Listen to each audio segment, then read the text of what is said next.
All right, guys, today we're going to be replacing the oil cooler seals on a 40 horse.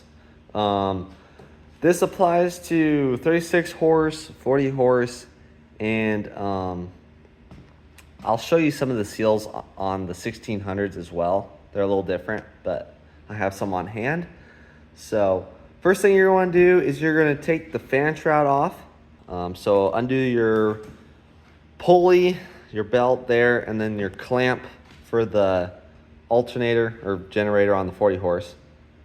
Then you're going to take off your intake, your carburetor with the intake on it, and then your tin that's on top of here. That shouldn't take too long. Just a couple bolts that you need to loosen up and pull this whole assembly off. This engine, actually, I'm doing a full cleanup on, so I just tore everything off. But I want to show you guys how I replaced the oil seals on this. So, all right, let's dig into it. You have one 10 millimeter right there, and then you have two, I don't know if I can put the camera down there, but there's two more studs right here with 10 millimeter.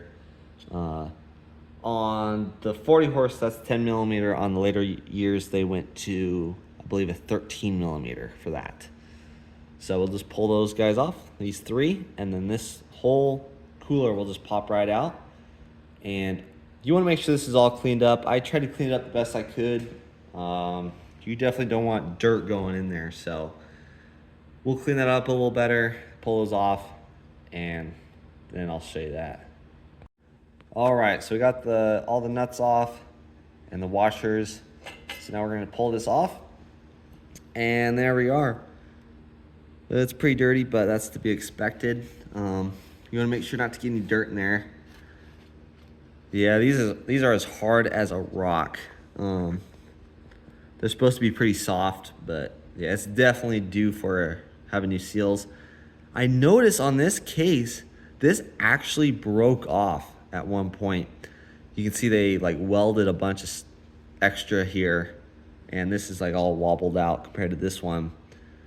So at some point, this must have broke off, and they fixed it.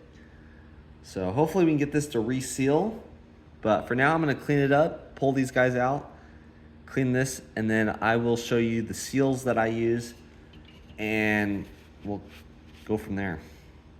Got the old ones out, cleaned it all up. They were really hard, and they actually broke apart. I didn't get anything in there, so I was glad about that. So I'll clean the rest of this later once I get this covered. So I clean this. Let me get my seals.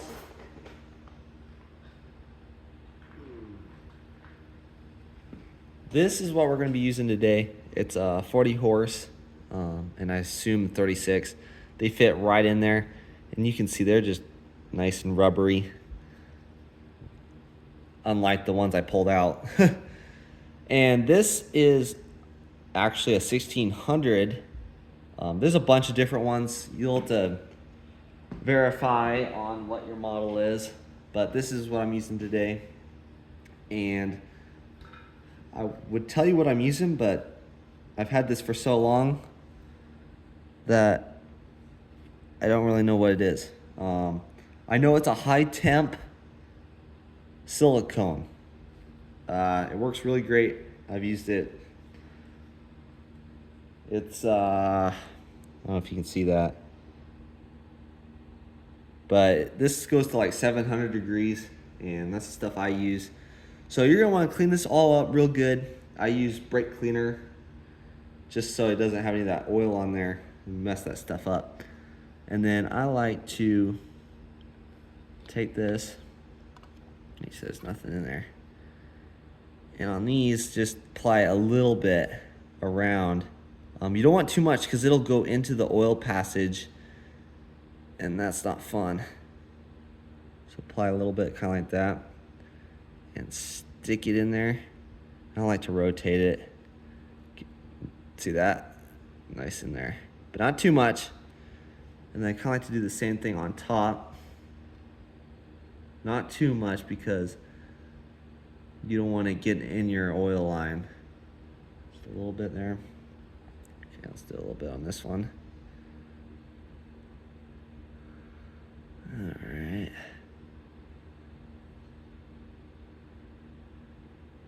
Same kind of thing. Spin it around.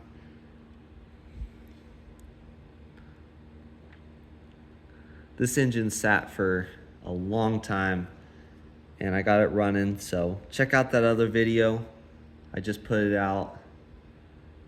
So I love these old 40 horses. They're pretty cool.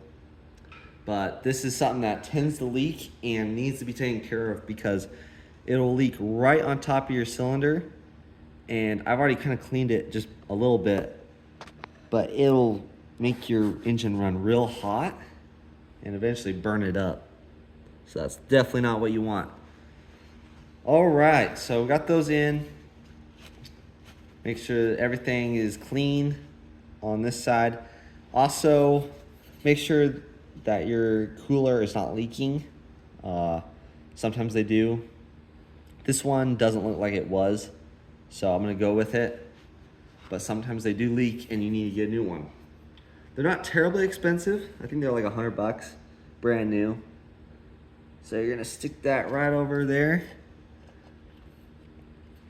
Here. So that's like that. And then I like to just slowly torque them down.